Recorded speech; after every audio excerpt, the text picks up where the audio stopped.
Oh my gosh. Are you serious? I'm not going to rotate my device which way. Okay, fine. Fine. Fine, damn it. My device is giving me problems. I wish I had a better angle. I always say that.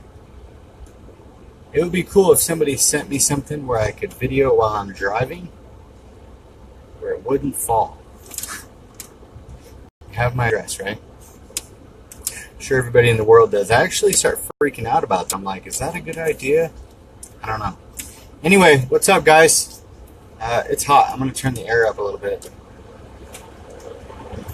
It's like breaking...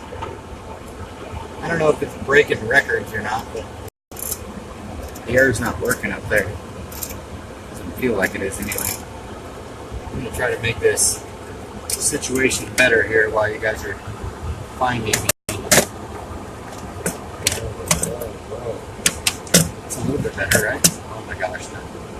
Yeah, that's better. Now you can see my whole head. So, what's up, guys? It smells like pre-workout. It's okay. You didn't see that? I just went shopping, and you know you're poor as hell when you're like crossing your fingers. Please go through with the damn debit card. But I picked up some protein. I'm gonna be careful this time because I dropped all the other the other thing. I just brought protein like 2 days ago. You know what I did?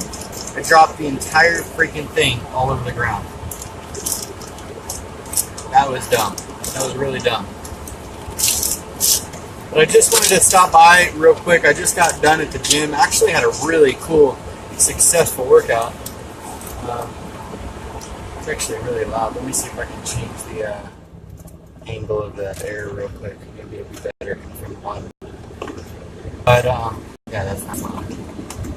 But I wanted to say, I'm not as ignorant as you may think as far as thinking that goals,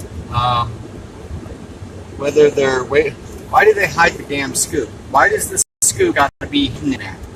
Really? Really? You couldn't, like, I don't know, just put it right on top so I don't got to, like, you know, dig my finger into the protein powder? Like, I don't like that. It's weird. Freaking weird, man. Lord only knows what the hell's on my fingers. But, what's up, Christy, Patricia, and somebody else? I can't move my phone because it's going to fall. Just finished a good workout, and I was saying that I'm not so ignorant. I don't think or understand that when you're trying to when you're trying to achieve your goals, it can be really hard. Okay, I'm trying to. Let's be completely honest. I'm trying to go from look at that, like glitter, blah, protein jobs. Be careful with that lid this time. I'm dropping. It can be really hard. Whoa. When you're trying to chase your goals. I went from being overweight to, I guess I'm technically still overweight, but now I'm trying to build muscle, and it can be really discouraging. Okay, it doesn't happen overnight. I'm not that person that, you know, was gifted with this perfect body or whatever. I'm not literally having to, like, it's hard. It's hard because I think if you're not, like, raised around the stuff, or you just don't understand the fundamentals of whether it's eating right, getting thin, or growing muscle and stuff like that. So it's a big time, huge learning curve, and it can be really discouraging. Especially, I think the hardest thing is being consistent every single day, every single night. Being on top of it. It's tough. I'm not stupid. I get it. I completely understand that it can be extremely overwhelming, extremely discouraging. But you got to think about apply it to any other aspect of your life, okay?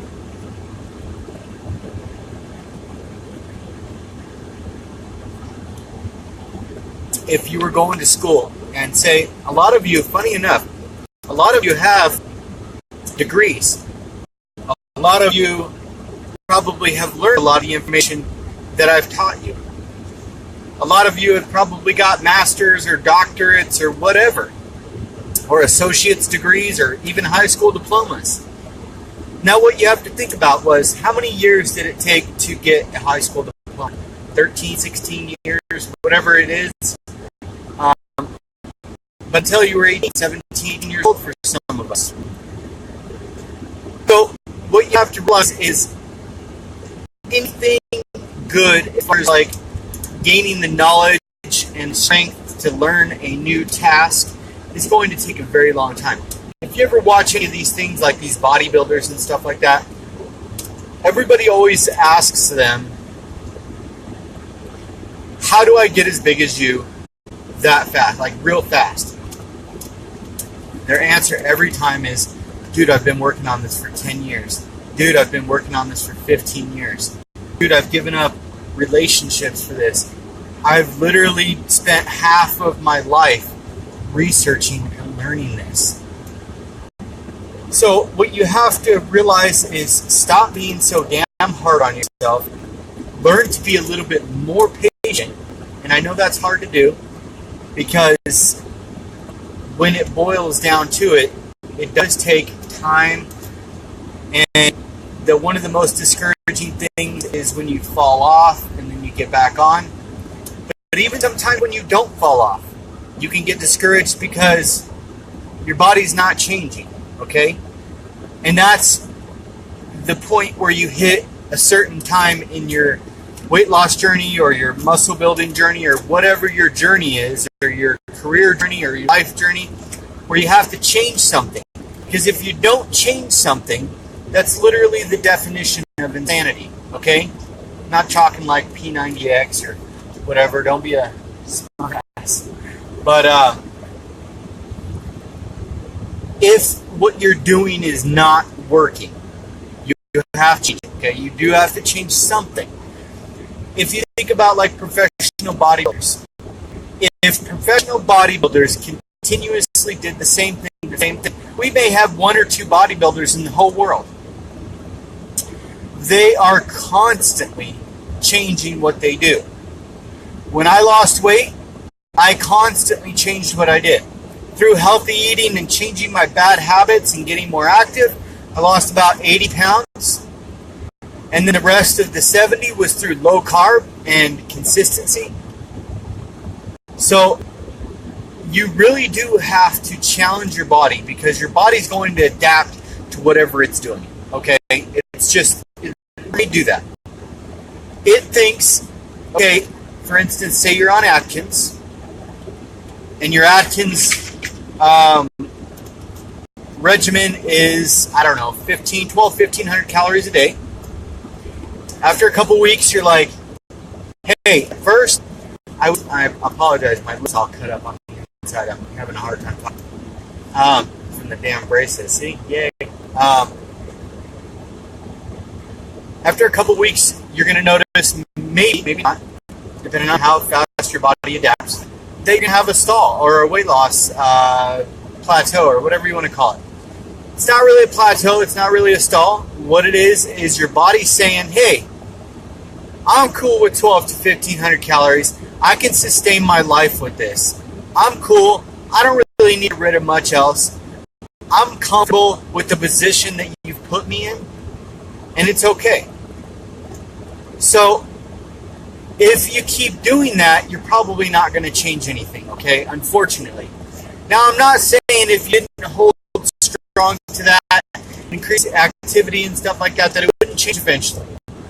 So Tasha is a perfect example of, I believe she started at like 350 pounds, and she's down to like 132, 134 right now. So Tasha, when she came here, I think she was right around 200-ish, or maybe a little more. I'm not exactly sure. Don't quote me on that. But once Tasha started hitting the challenges and stuff like that, Tasha started getting really active. She started incorporating a lot of more fitness. Started incorporating the gym.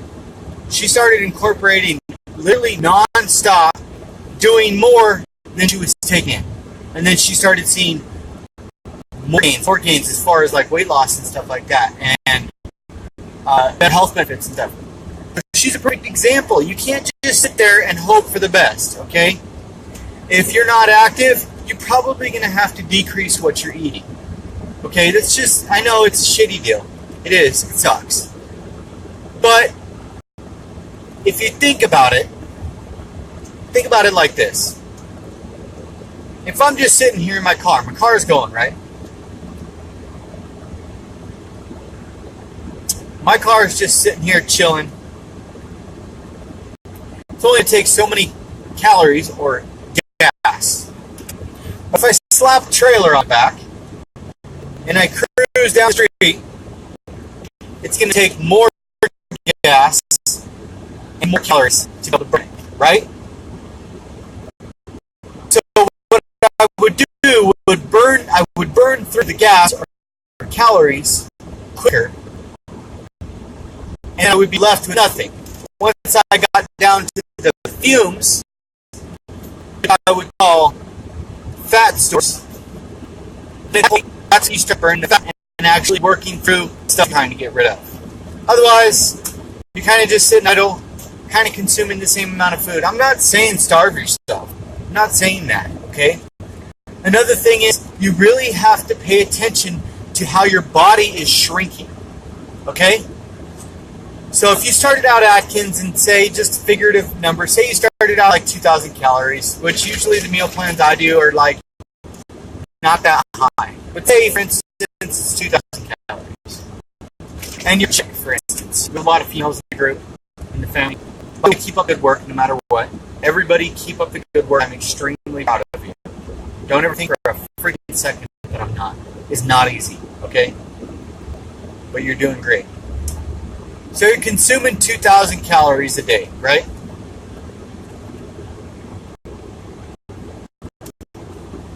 You're mildly active, and you are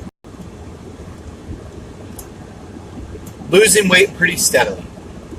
You get down to about 150, 50 pounds. I don't know, 3 or 4 months goes by, you get 50 pounds off. And then you hit a weight loss on. You're like, John, no, I'm not sure what's going on. Okay? Well, my first thing is, what are you eating? Are you eating the same thing that you were eating before?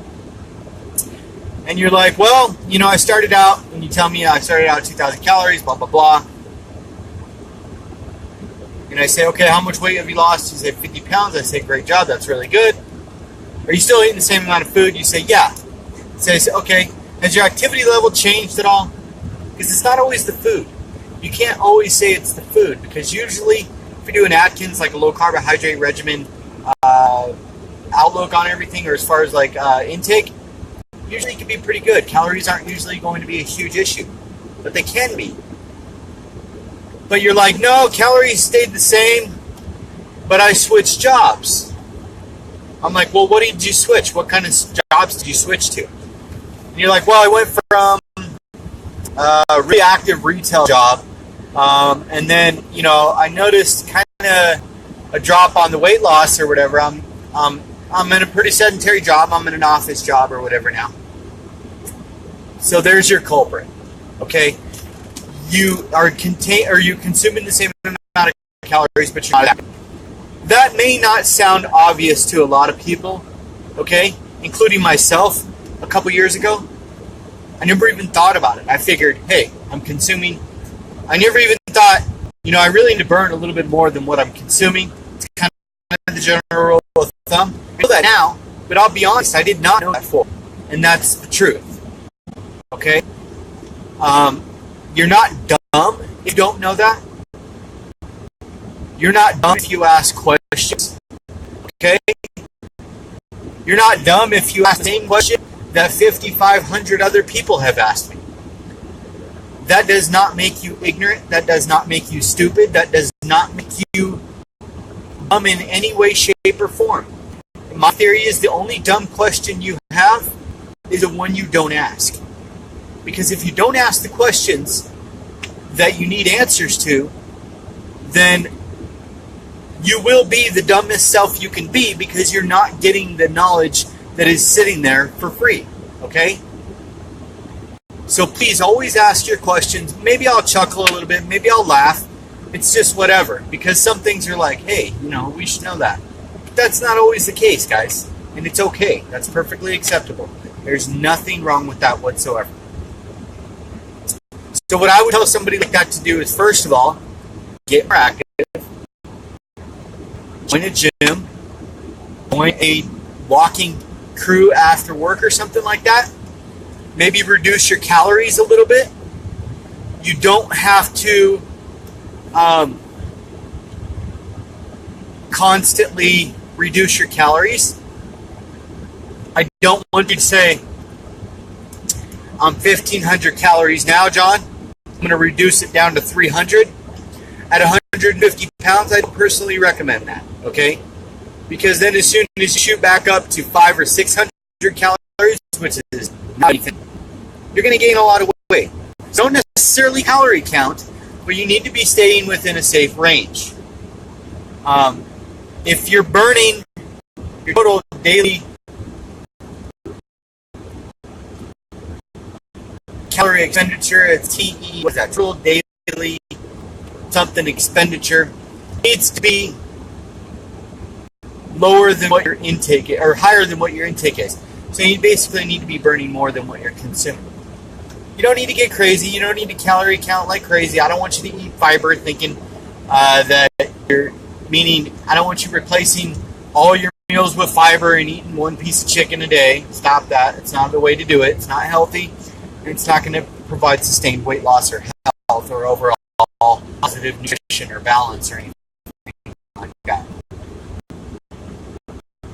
But it can be very, very overwhelming when you don't see your body changing and you're striving.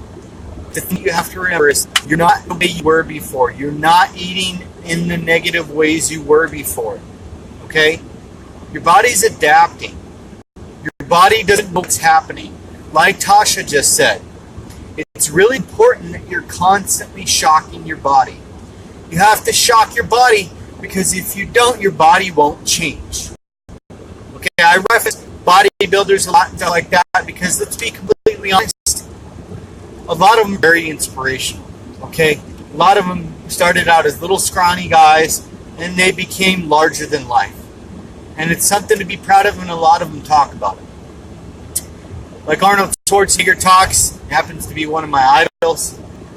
As far as like what he achieved in his life overall, not necessarily just weightlifting, but just an overall character movement of his entire life.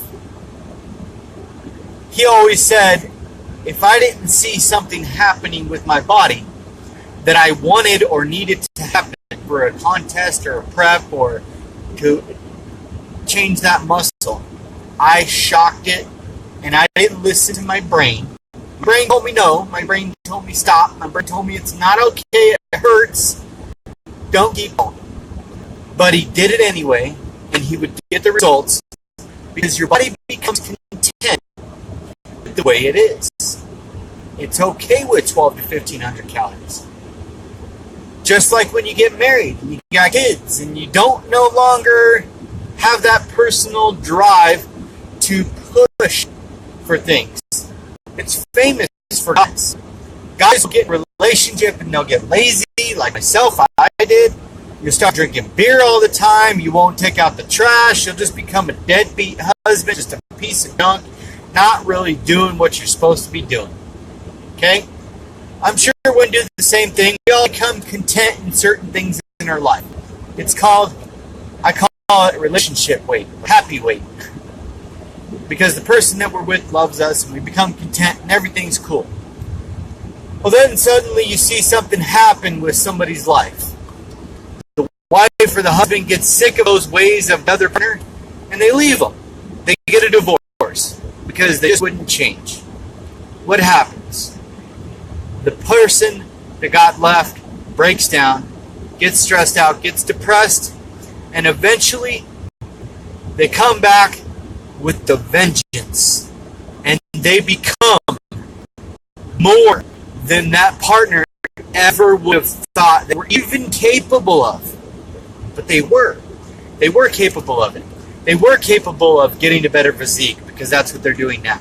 They were capable of losing 20 pounds. They were capable of taking out the trash, not drinking beer every night. They were capable of pushing for a better future as far as their career is concerned. And they proved it. But what did they have to do? They had to shock their system. They had to shock their body. They had to have some massive change come into their life. Okay? My advice to you is, if you're trying to lose weight, do something slight that can shock your body, but don't wait for one of these massive changes to hit you. Because once it does, it could be too late, too long, too late, too sorry, and too gone. You may lose, somebody or something, or your health may suffer, or your relationship may suffer, or whatever it is, or your goals, or your dreams, or your aspirations may suffer. Shock your body. Shock your system. Shock your life. If you want some change, take massive action. Don't just sit there, because just sitting there with absolutely nothing for making change. No change has ever happened to anybody in this freaking lifetime that did not take massive action. You guys, be stronger than your excuses. Have a beautiful day. Remember to spread love, not hate, and keep up good work. Peace.